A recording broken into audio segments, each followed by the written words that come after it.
Now, harsher sanctions have been issued by the US for recent killings of civilians in Ukraine. President Putin's daughters and Russia's largest bank were notably targeted. We're joined now by the author of Putin's War Against Ukraine, Revolution, Nationalism and Crime. His name is Taras Kuzio. He's been on the show before. Very good morning and welcome back. Look, the front of the papers this morning showing pictures of President Putin with his children when they were small. They are, of course, now adults, and they are being targeted by this latest tranche of US sanctions, along with Sergei Lavrov's wife and children, and indeed the former president. This is really going to hurt his inner circle, isn't it? Well, it's going to hurt, and they're going to take this very personally, of course, because this is seen as an attack on their families. I mean, there's always been the case that these oligarchs and the people around President Putin have stolen billions inside Russia, and they've taken this to the West. You know, at the same time as they're unleashing a xenophobic and anti-Western campaigns in the Russian media, they love to live the high life in the West at the same time, in various palaces and, you know, really luxurious apartments in London, France, Austria, and elsewhere. And do you think this works as a technique, as a strategy? Do you think that these people will be turning to Putin and saying, can you stop whatever's causing these problems for us? Or do you think it firms President Putin's resolution, perhaps, and his invasion of Ukraine? I think that's a very difficult question to answer. I mean, whether these kinds of sanctions will stop Putin and make him withdraw is unlikely.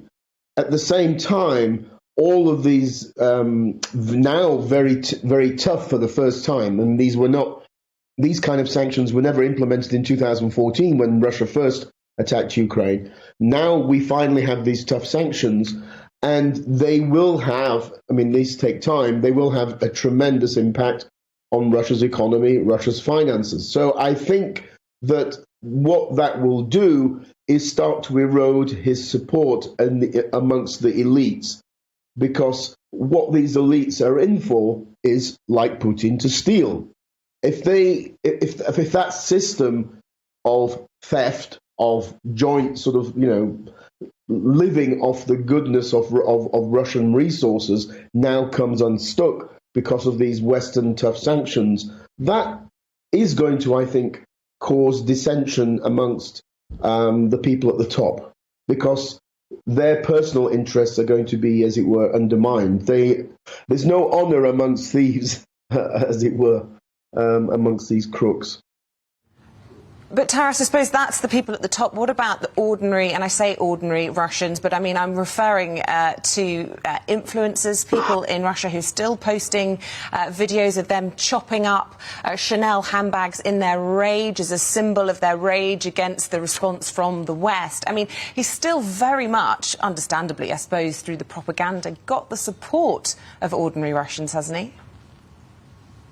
Well, there's always going to be, at the beginning of some war like this, a kind of a rallying around the flag.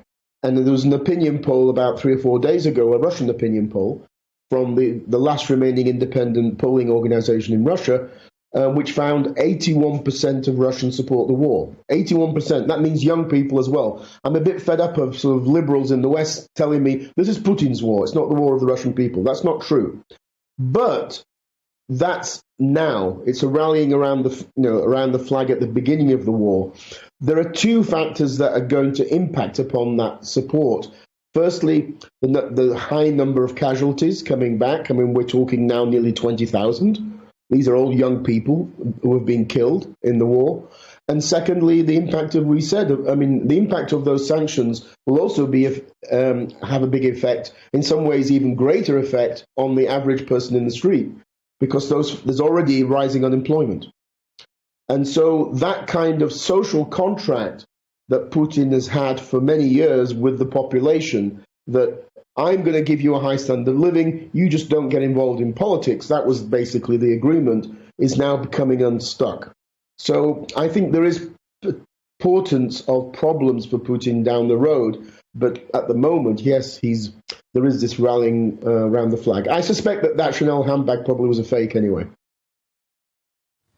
I think you're probably right.